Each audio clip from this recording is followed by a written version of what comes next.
Greetings, friends, and welcome to Mark's Vinyl Collection. So I'm going to do a really quick segment here, and I'll be doing these more often. This is going to be 3 records from my collection, which I think should be in most people's record collection. So, without any further ado, let's get to record 1. The Yes album. The 3rd record from Yes. Some say it might be one of their better records overall. I agree. It is a fantastic record. First album with Steve Howe on guitar. As Yours Is No Disgrace, Starship Trooper, I've Seen All Good People, Perpetual Change.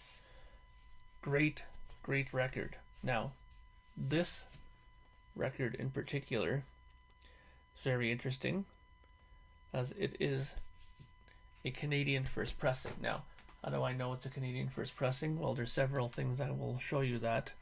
One of the things being the label on it, the center label, which is a red label Atlantic.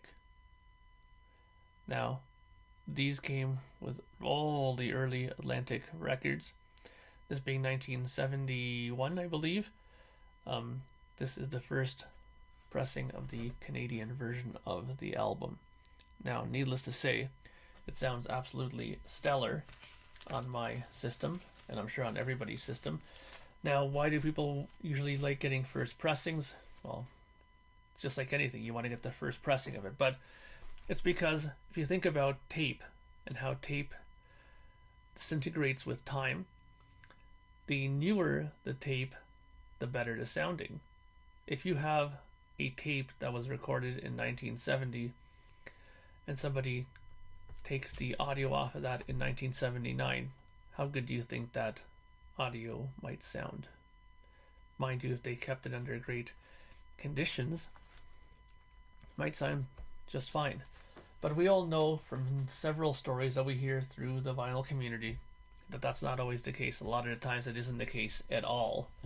So if you can find a first pressing, chances are you have a really good sound source for the vinyl, because as we all know, when the advent of CDs came, and I cringe to say this, that some people even made their masters or did their lacquers off of a CD version of the album. Ugh. Okay, anyways, next record, Genesis, Trespass. This is a Japanese second pressing that came out in 1978 of the record. Trespass is, in my opinion, a very underrated and overlooked record in their catalog. Sure, it's not as crazy and as progressive as later records like Foxtrot or Selling England by the Pound or Lamb Lies Down on Broadway, but it's a great record, great songs on there. You got The Knife on here, you got Looking for Someone, Visions of Angels, White Mountain.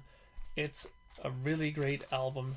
And why get the Japanese pressing? Well, most people who know anything about Japanese pressings will tell you that the Japanese pressings are usually quiet, very little surface noise,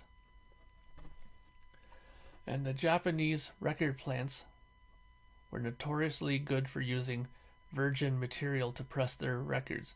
Not a lot of recycled material used in their stuff, hence why their records always sound so good.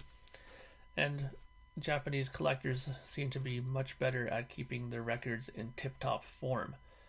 So if you're going to buy a used record, try to buy a Japanese one. I'm telling you, I bought several from different acts, and I've never been disappointed in any of them. And this is another one that I've been absolutely over the moon with. I think it sounds great.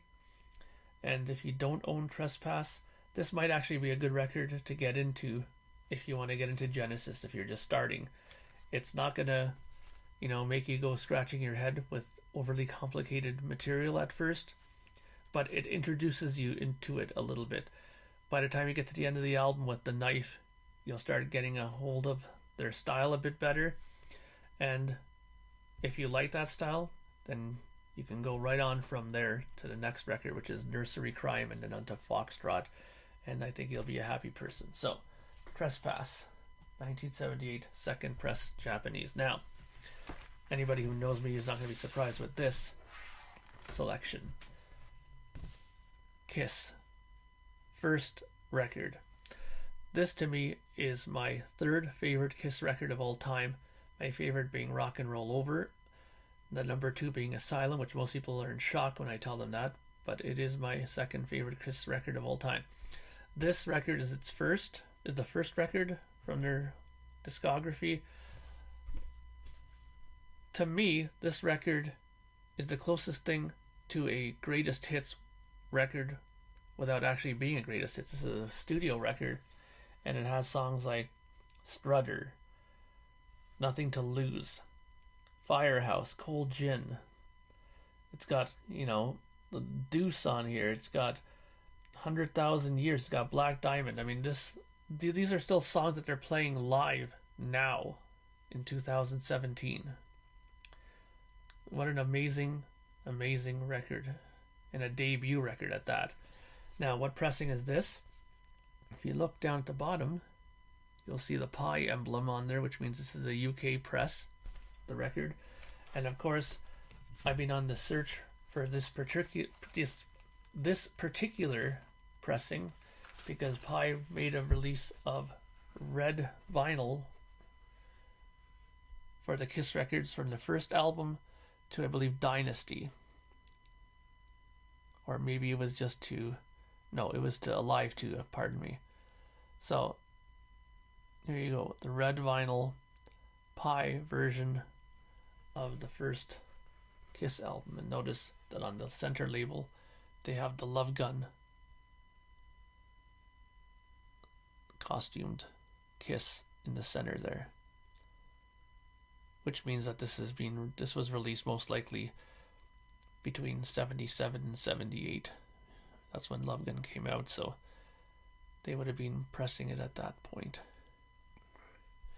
So, the red vinyl series sounds really good. I have this record, I have Rock and Roll Over, I have Alive 2. All of them sound great. You can crank them up, they're not noisy, and they sound really good audio-wise. There's no lack of bass or anything like that. So, but I warn you, the red vinyl versions of these are pricey. They could be anywhere between $80 to $100 to get this. Luckily, I didn't pay that. I did a really good trade with a member of the vinyl community, really cool guy here in Canada. So, I was able to get this on a trade on a record that he was very much needing in his collection. So, if you don't own this record, do yourself a favor and get it. So those are my 3 must-have for your vinyl collection. I will be back soon with my next batch of 3 that I think you should have in your vinyl collection. So until next time, this is Mark Anthony K saying bye for now.